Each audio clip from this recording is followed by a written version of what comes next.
40 روزہ اجتماع کا دوسرا دن ہے، جس میں الحمدللہ تمام حضرات شریک ہیں، اور ہم آج سے انشاءاللہ تعالیٰ کتابوں کے ذریعے سے یہ جو 20-25 منٹ آدھے گھنٹے کا ہم وقت استعمال کر رہے ہیں، ان کتابوں سے اس کا استفادہ کریں گے اور کچھ سیکھنے، سمجھنے اور ان باتوں کو دوسروں تک پہنچانے کی نیت کریں گے انشاءاللہ۔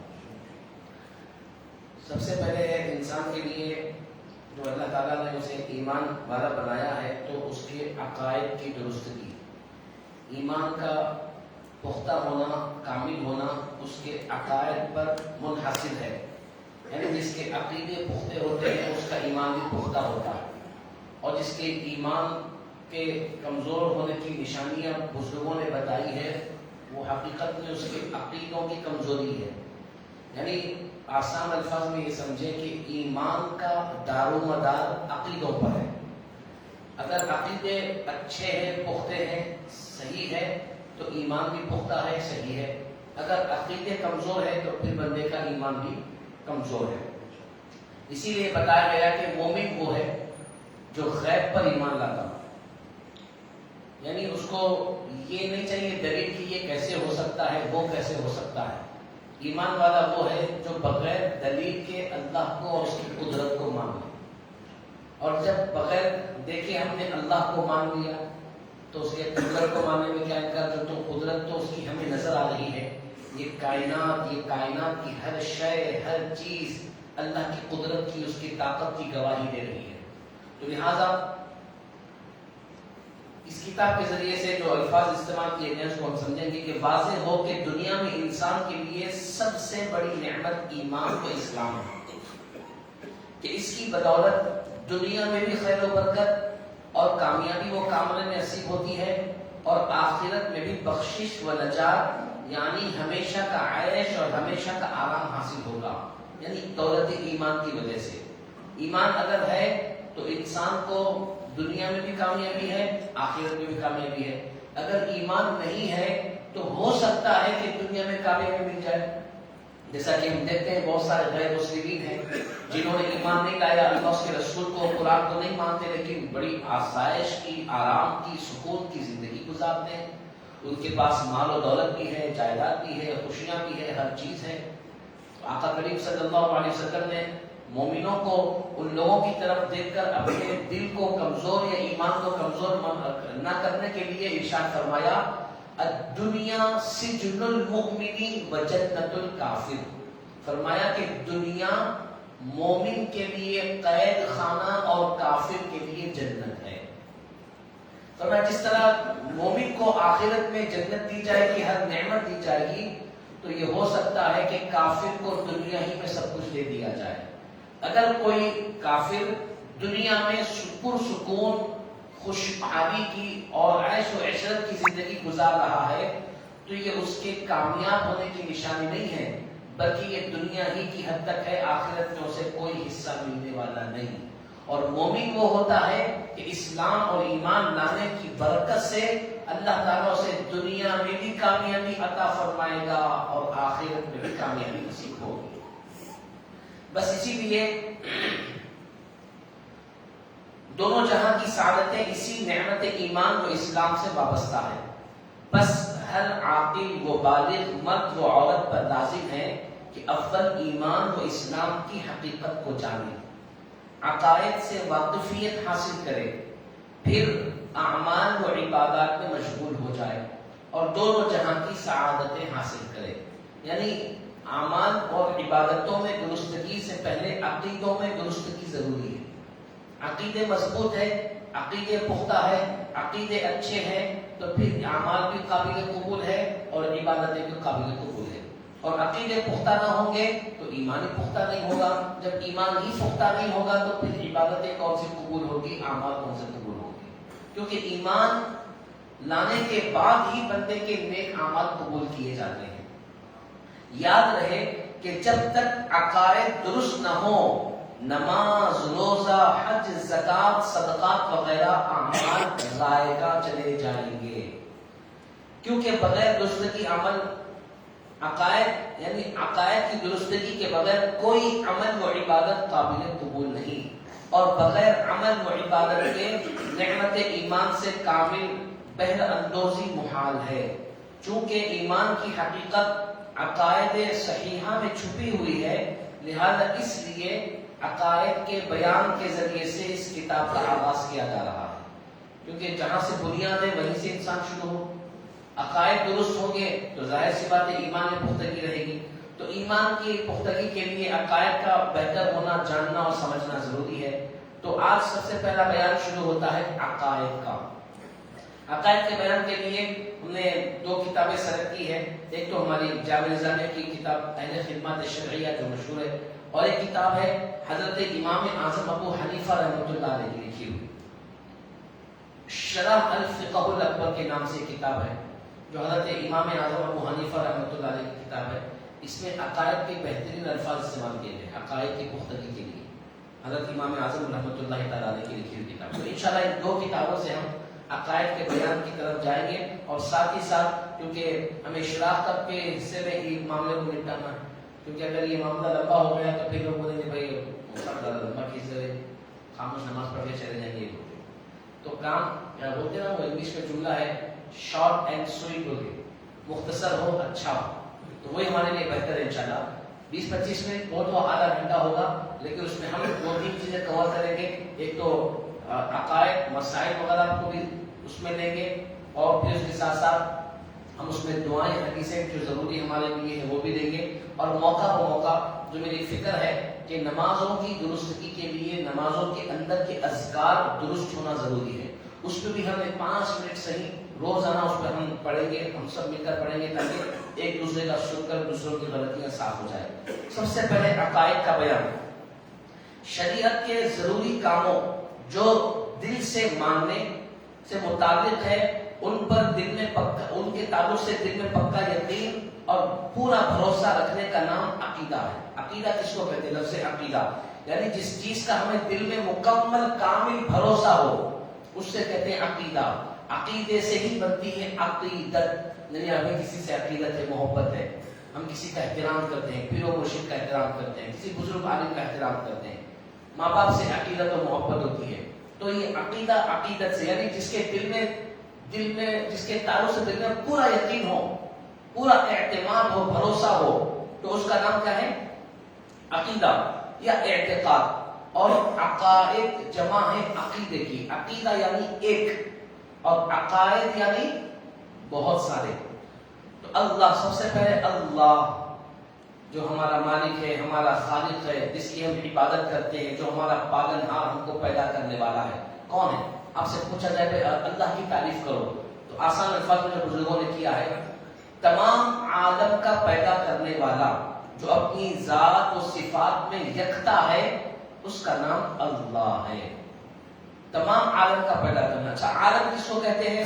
تو فرمایا کہ اللہ تعالیٰ کے سوا جتنی چیزیں ہیں اس کو عالم کہتے ہیں، یعنی اللہ تعالیٰ کے سوا جتنی چیزیں، زمین، آسمان، چاند، سورج، ستارے، حیوان، انسان، پہاڑ، چرند پرند، جو چیزیں آپ لیتے ہیں، اللہ تعالیٰ کے علاوہ جتنی چیزیں ہیں وہ تمام چیزیں کیا ہے؟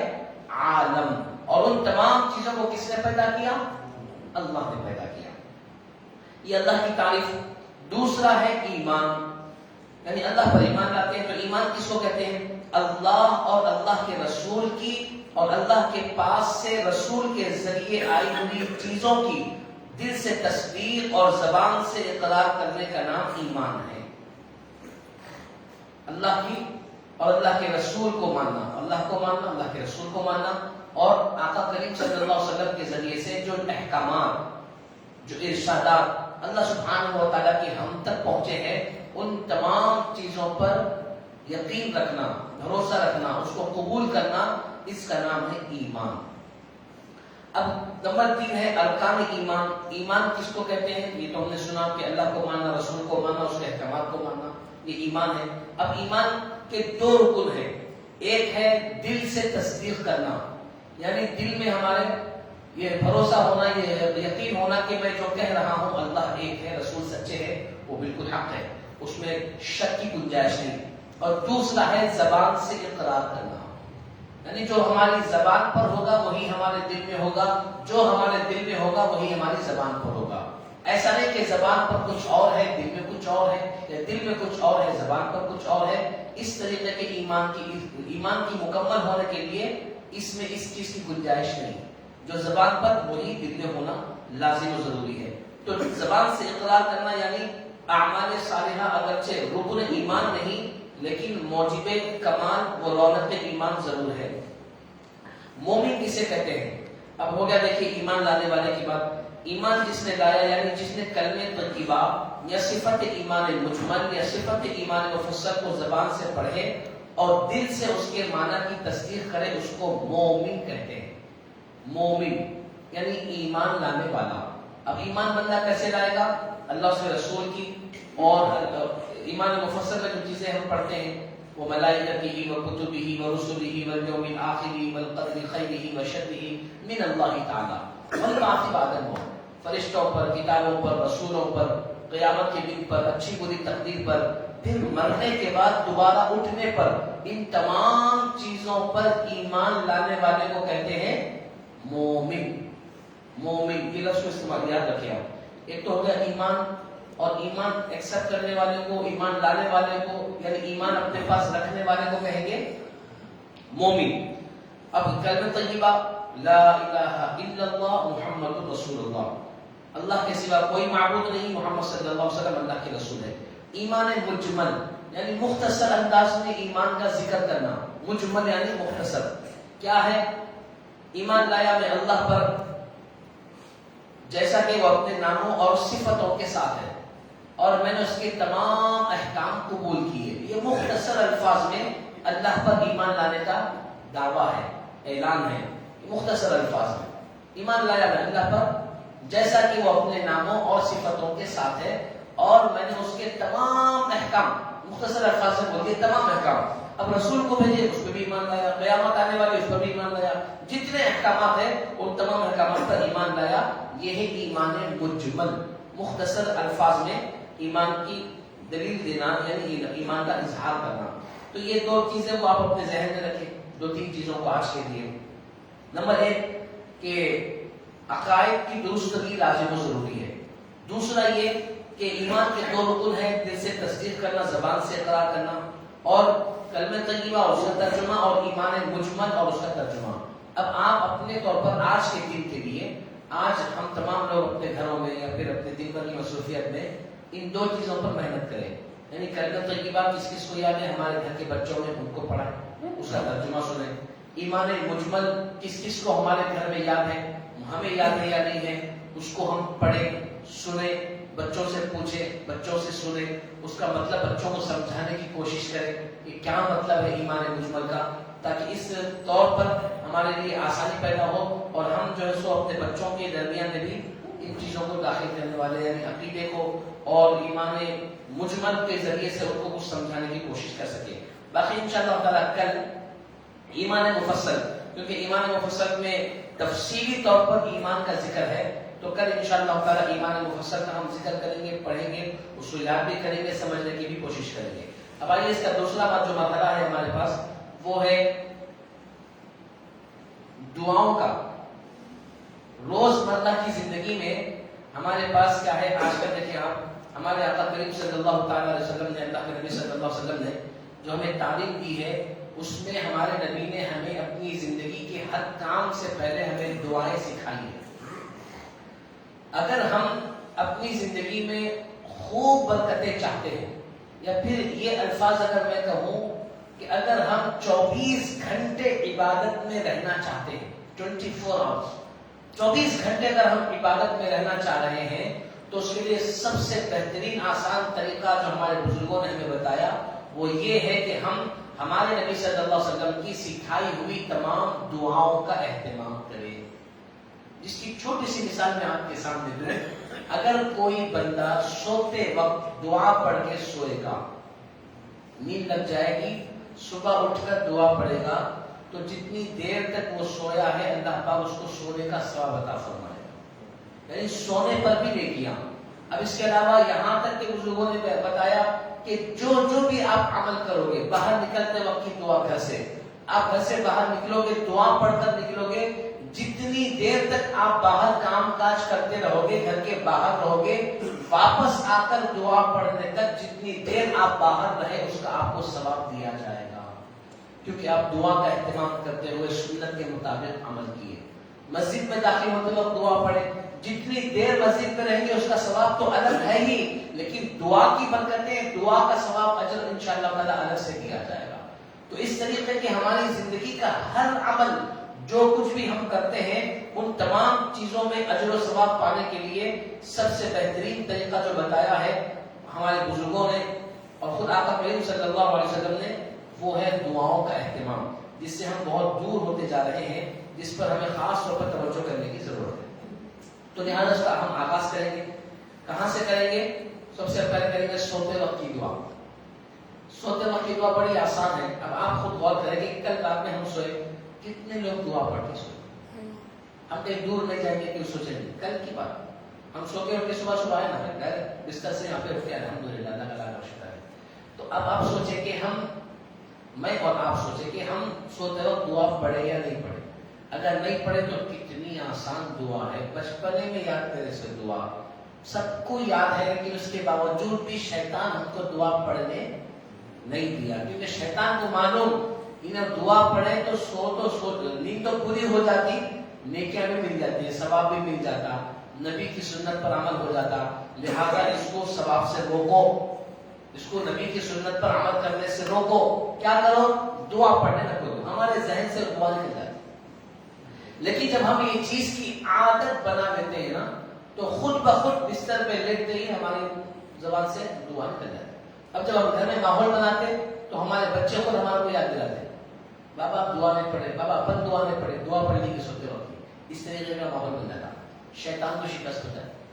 تو سوتے وقت کی دعا جو بڑی آسان ہے اور بخاری شریف میں حدیث پاک میں ہے کہ آقا کریم صلی اللہ علیہ وسلم نے ارشاد فرمایا اللہم بسمک اموت و احیا، ہمیشہ سونے سے پہلے کم از کم یہ دعا پڑھے۔ اور بزرگوں نے بتایا کہ جو یہ چاہتے ہیں کہ روزانہ فجر کی نماز میں خود بخود ان کی آنکھ کھل جائے اور وہ بیدار ہو جائے تو ان کے لیے یہ بہتر ہے کہ روزانہ سونے سے پہلے آیت الکرسی پڑھے اور سوتے وقت کی دعا پڑھے۔ آیت الکرسی پڑھنے سے کیا ہوگا کہ ہمارے لیے نیند بیدار ہونا آسان ہو جائے گا، اور آیت الکرسی کیا ہے؟ شیطان کے لیے ایک طریقے سے جالی ہے، اس کو روکنے کے لیے، اس کے راستے کو روکنے کے لیے ایک بہترین دروازہ ہے، ایک دیوار ہے جو ہمارے قریب شیطان کو آنے سے روکتا ہے، وہ ہے آیت الکرسی۔ تو آیت الکرسی پڑھ کر یہ دعا پڑھیں گے تو اللہ سبحانہ و تعالیٰ ہمارے لیے صبح بیدار ہونا آسان فرما دے گا۔ بعض بزرگوں نے فرمایا کہ رات میں سوتے وقت 3 مرتبہ آیت الکرسی پڑھے اور سوتے وقت کی دعا پڑھے، اس کے بعد خود اپنے آپ سے بولے، اپنا نام لے کر کے مجھے فجر میں اٹھا دو۔ آیا خود کہے کہ بھئی میں فجر میں اٹھنا چاہتا ہوں، بس یہ کہہ کر کے سو جائے تو انشاءاللہ خود بخود فجر میں بغیر الارم کی آنکھ کھل جائے گی انشاءاللہ۔ ہمارے پاس بعض ایسے بزرگ ہیں ماشاءاللہ یہاں بیٹھے ہوئے جو خود کہتے ہیں کہ بھئی ہم کو الارم کی ضرورت نہیں، ہم خود اٹھ جاتے ہیں بغیر الارم کے۔ کیوں؟ عادت ہو گئی، اٹھتے اٹھتے الحمدللہ عادت ہو گئی کہ دن خود بخود بیدار ہو جاتی ہے۔ تو اس کا ترجمہ دیکھیں آپ، اللہم بسمک اموت و احیا، ترجمہ اے اللہ تیرے نام سے ہی جیتا ہوں اور مرتا ہوں۔ اب لوگوں نے فرمایا کہ یہ جو نیند ہے نا، یہ نیند موت کی بہن ہے، بولے جو ہم سو جاتے ہیں، ہم سو تو جاتے ہیں، وہ خود معلوم نہیں رہتا کیا کریں، خواب میں کہاں کہیں پھرتے رہتے۔ فرمایا کہ نیند سے بیدار ہونا اور نیند میں جانا یہ بھی اللہ کی عظیم نعمت ہے۔ اگر کسی بندے کو نیند ہی نہ آئے، بہت سارے لوگ ہوتے بیچارے پریشان، نیند نہیں آ رہی، نیند نہیں آ رہی، دوائیں کھا رہے ہیں، گولیاں کھا رہے ہیں، کئی ایسے لوگ ہیں بیچارے کہ بغیر ٹیبلٹ کے ان کو نیند نہیں آتی۔ تو جب ہم کو بغیر کسی ٹینشن کے، بغیر ٹیبلٹ کے نیند آ رہی ہے تو اللہ کا شکر کرنا ہے نہ کرنا ہے، کیونکہ انسان کو زندگی اور صحت کے لیے نیند ضروری ہے، اور انسان اگر نیند سے محروم ہو گیا تو سمجھو انہیں چین سے بھی محروم ہو گیا، سکون سے بھی محروم ہو گیا۔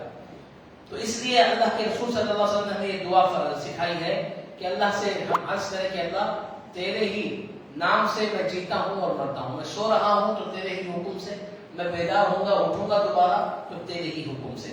تو اس دعا کا ہمیں اہتمام کرنا ہے اور ہمارے بچوں کو سکھانا ہے، اور اس کے ساتھ ساتھ ہمیں یہ ماحول بنانا ہے کہ جن جن لوگوں کو، ہمارے گھر کے بچوں کو یہ دعا یاد نہیں ہے، ہم اس دعا کا آج دن بھر اہتمام کریں گے۔ ایک تو ایمان مجمل کا میں نے ذکر کیا کلمہ طیبہ ترجمے کے ساتھ، یہ چیز کو ہمیں بار بار ریپیٹ کرنا ہے دن بھر، اور ایمان مجمل کو ریپیٹ کرنا ہے، اور سوتے وقت کی دعا کو ریپیٹ کرنا ہے، اور عقائد کا جو بیان آپ حضرات کے سامنے پیش کیا گیا ہے، وہ عقائد کے بیان کو بھی آپ دن بھر غور و فکر کرتے جائیں، اس کو سمجھتے جائیں کہ ہمارے عقیدے میں کہیں کمزوری تو نہیں، شک و شبہ تو نہیں، کہیں ایسے شیطانی خیالات ہمارے ذہنوں میں تو نہیں آتے کہ بھئی اللہ کی یہ قدرت صحیح ہے یا نہیں، وہ طاقت صحیح ہے یا نہیں، نعوذ باللہ من ذالک۔ ایمان والے کے لیے اللہ کی تمام تر صفات کو، اسما کو دل سے ماننا، ایک رتی برابر بھی شک و شبہ نہ رکھنا، یہی مومن کی نشانی کو آنا ہے۔ تو لہٰذا یہ دو چیزیں ہم نے پڑھی ہے، اللہ سبحانہ و تعالیٰ ہمیں کی توفیق دے۔ ساتھ ہی ساتھ میں چاہتا ہوں کہ ہم، کیونکہ اس سے پہلے بھی تجوید کے لیے ہمارے پاس کلاس چلی تھی، اور ماشاءاللہ سورہ قاری صاحب پڑھا رہے تھے، اور کچھ لوگوں نے اس سے استفادہ بھی کیا، لیکن میں چاہتا ہوں کہ نماز میں پڑھے جانے والے چھوٹے چھوٹے سورے، اس کو ہم تجوید سے روزانہ مشق کریں اور دن بھر اس کو ریپیٹ کریں، تاکہ ہم آسانی سے تجوید سیکھنے والے بن جائیں، کیونکہ بغیر تجوید کے پڑھی ہوئی نماز قبول نہیں ہوتی۔ کیوں؟ اس لیے کہ تجوید کے بغیر جب بندہ قرآن کی تلاوت کرتا ہے تو معانی بدل جاتے ہیں، الفاظ بدلنے کی وجہ سے مطلب بدل جاتا، اور جب مطلب بدل جاتا ہے تو پھر نماز مکمل ہی نہیں ہوتی، نماز خود بخود ٹوٹ جاتی۔ اس طرح جس کی چھوٹی مثال میں آپ کو دوں، قرآن پاک میں آیت ہے علیم، عین لام یا میم، علیم۔ علیم کا معنی ہے جاننے والا، ٹھیک ہے؟ اور اسی جملے میں ایک لفظ آتا ہے علیم، الف لام یا میم، علیم۔ ایک ہو گیا علیم عین کے ساتھ، ایک ہو گیا علیم الف کے ساتھ۔ تو علیم کے معنی ہم نے کیا پڑھا؟ جاننے والا، اور علیم کے معنی ہے دردناک۔ قرآن میں ہے سمیع علیم، اللہ سننے والا اور جاننے والا ہے۔ بے شک صحیح بات ہے۔ اگر کسی کو تجوید نہیں آتی اور عین الف میں حمزہ میں فرق نہیں معلوم، اور اگر خدا نہ خواستہ وہ زبان سے بولے عذاب علیم، یا پھر یہ بولے سمیع علیم الف کے ساتھ، تو اللہ سننے والا، نعوذ باللہ من ذالک، دردناک ہے۔ اس طرح تک الفاظ بدل جاتے ہیں۔ سمیع علیم عین سے بولنا تھا لیکن الف نکل گیا، حمزہ نکل گیا، تو معنی یہاں تک بدل جاتے ہیں۔ اب آپ سوچو، ہم اللہ کو نعوذ باللہ نماز کے اندر دردناک بولیں گے تو ہماری نماز ہوگی؟ یہاں تک بتایا بزرگوں نے، یہ کفر تک پہنچ جائیں گے۔ اس لیے تجوید سیکھنا لازم اور ضروری ہے۔ تو آئیں آج سورہ فاتحہ کے کیونکہ 7 آیتیں ہیں، تو روزانہ ایک آیت کی ہم 3 مرتبہ تلاوت کریں، بس زیادہ نہیں۔ اس کو غور سے سنیں، آپ ریپیٹ کریں، اور دن بھر آپ جو اس کو یوٹیوب وغیرہ پر بھی دیکھ کے ریپیٹ کر سکتے ہیں، یا پھر تجوید کے ذریعے سے آپ ریپیٹ کر سکتے ہیں۔ تو آپ بار بار ریپیٹ، کیونکہ تجوید کی الفاظ کی درستگی کے لیے مشق کمپلسری ہے۔ یعنی آپ کو عین نکالنے نہیں آتا تو آسانی سے نہیں نکلے گا، بار بار آپ کو رکھنا پڑے گا، دہرانا پڑے گا، ریپیٹ کرنا پڑے گا، تب جا کر، کیونکہ اللہ پاک نے ہماری جو زبان بنائی ہے نا، ایسی بنائی ہے کہ اس زبان پہ جو حرف جیسا چڑھ جاتا ہے وہ ویسے ہی ادا ہوتا۔ اب دوبارہ وہ چیز کو درست کرنا ہو تو اس کو گھس گھس کے نکالنا، پرانے لفظ کو، پھر نئے لفظ کو چڑھانا، پھر انہیں نکلنا۔ یہ ہے اللہ کی قدرت، دیکھو آپ، ٹھیک ہے؟ تو لہٰذا سورہ فاتحہ کا آیتوں کا ہم روزانہ تلاوت کریں گے، اس پہ دن بھر آپ مشق کریں۔ اعوذ باللہ من الشیطان الرجیم، بسم اللہ الرحمن الرحیم، الحمد للہ رب العالمین، الحمد للہ رب العالمین،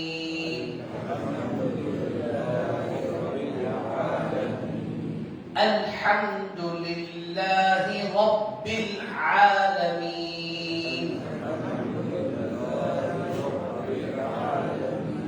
اب اس آیت کو آپ کو 3 بار ریپیٹ کرنا ہے۔ اب آپ لوگوں کے ذہن میں آسان ہو ہے وہ یادش ہے تک پڑھا ہے ریپیٹ کرنے کے لیے. اس میں کیا کیا چیزیں ہیں؟ ایک تو ہے الحمد، ایک ہوتا ہے الحمد، حمد بولتے چھوٹی ہاں، بڑی ہاں ہے چھوٹی ہاں ہے. الحمد بولے معنی بگڑ گئے. الحمد للہ ہی آسان ہے. رب، بعض نے ربی بولتے ہیں، بعض نے کیا رب، را کو موٹا پڑھنا ہے، با کو تشدید کے ساتھ کھینچنا ہے. رب، اس کے بعد عین دیکھیے عالمین، عالمین نہیں عالمین، یہ دو چیزیں، تین چیزیں ہیں جملہ. تو ان تین چیزوں پہ توجہ دیجیے. الحمد کی ہاں کو، رب کی با کو، اور عالمین کی عین کو. اس کو آپ غور کرتے دن بھر ریپیٹ کرتے جائیں، پڑھتے جائیں پڑھتے جائیں. آپ پڑھیں گے ایک آیت کیونکہ تجوید سیکھنے کی نیت سے پڑھ رہے ہیں، اللہ کا پوری سورت پڑھنے کا ثواب دیں گے انشاءاللہ تعالی. لہٰذا اس پر آپ توجہ کریں، اپنے گھر میں بھی اس پر عمل کریں اور جاتے ہوئے نماز اشراق ادا کر کے جائیں. اور اللہ سبحانہ و تعالیٰ سے دعا ہے کہ پروردگار عالم ہماری محفل کو اپنی بارگاہ میں قبول فرمائے، بفرابتی ہمیں اس میں شرکت کی توفیق عطا فرمائے. آسانی کے ساتھ روزانہ فجر کی نماز میں ہماری آنکھ کھل جائے، ہمارے گھر میں ماحول بن جائے، محلے میں ماحول بن جائے، پورے شہر میں ماحول بن جائے کہ ہم صبح کے وقت میں سو کر شیطان کو راضی کرنے کے بجائے بیدار ہو کر نماز فجر ادا کرتے ہوئے اللہ کے رسول کو راضی کرنے والے بن جائیں. مولا تعالیٰ ہم گناہ گاروں کی دعا کو حضور پاک صلی اللہ علیہ وسلم کی صدقۃ میں قبول فرما. آمین والحمد للہ رب العالمین. سبحان اللہ و بحمدہ، سبحانک اللہم و بحمدک، ونشہد ان لا الہ الا انت، نستغفرک ونتوب الیک. درود شریف بھی پڑھ لے. اللہم صلی علی محمد وعلی آلہ وصحبہ افضل صلواتک وعدد معلوماتک وبارک وسلم.